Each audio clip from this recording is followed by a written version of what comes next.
Basahan mo na ako og story karong buntaga ter. Na ako sa Concepcion, na ako sa ni? Na ako sa Newcastle IS, no, na sila libro ani. So ang title ani nga kuan is Ako ay may titi. Sa English, I have a penis by Genaro Goho Cruz and Beth Parocha. Hinayin na ni kay basahan ako mga ter og kuan. Okay, ako ay may titi. Kasi sabi ni nanay ako raw ay isang lalaki. I have a penis. Nanay says because I am a boy.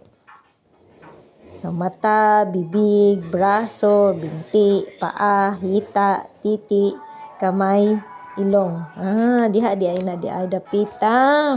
Dili gini magbasa tag story mga ter kay makablo ta sa dapit ta punta ng titi no nakabutang. Kapag naliligo ako, sinisiguro ni nanay na ito'y malinis. When I take a bath, nanay always makes sure it is clean. Nga na rin na basta mama di ay no, siguraduhon din nga limpyo. Sabon, rubs it with soap. Sabunan day na. Hugas, washes it with water. Kuskus, dries it with towel. Tawiran po day na. Tapos, pupulbuhan niya ito. Sprinkles it with baby powder. Ay, nga naon day na di ay basta mama.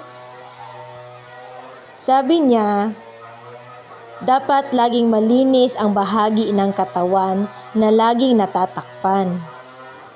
She says, we should always keep clean the parts of our body that are hidden from sight. Ana day na di ay. Karon pa mo kabalo no, mga ter. Wagay. Susuotan ako ni nanay ng malinis na salawal. Presko ang pakiramdam ko. Nanay then gives me clean undies to wear. I feel refreshed. Mag-brief di ay, mag-brief. Hinahawakan ko ito tuwing umiihi ako sa arinolang maliit na binili ni tatay. I hold it every time I pee on the little potty tatay bought for me.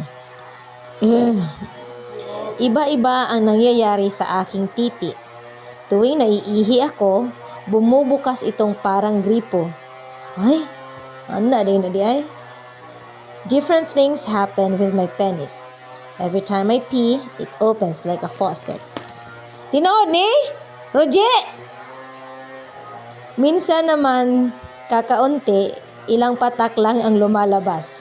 Sometimes I pee so little, out comes a few drops only. Tulad ng aking mga mata, ilong, bibig at mga tainga, aalagaan ko raw ang aking titi, sabi ni nanay. Bahagi ito ng katawan na talagang mahalaga. Like my eyes, nose, mouth, and ears, Nana says, I have to take care of it.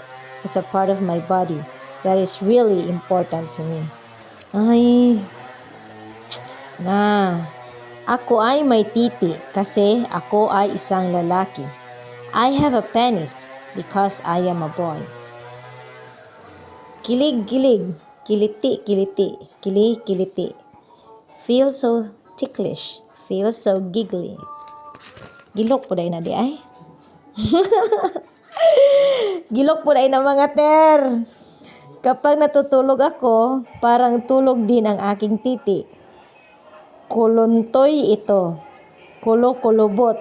Sinliit ng bagong pisang sisiw. When I am asleep, my penis seems asleep too. It's shriveled up, all wrinkled, all small as a newly hatched chick. Ingan ni mga boys. Tinood eh. At kapag nagising na ako, nagigising din ito. Lumalaki at tumitigas. Naiihi kasi uli ako. When I am awake, it also wakes up too. It grows big and stiff. I feel like I have to pee again. Nga na di ay. Pastila nindot ning istorya di ay mga ter. Ito ang isang dahilan kung bakit mayroon ako nito. This is one reason why I have one. So pila day kabuok na di ay duha.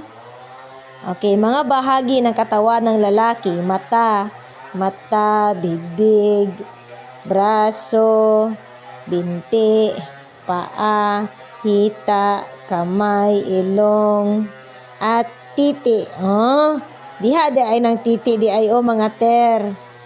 Oh.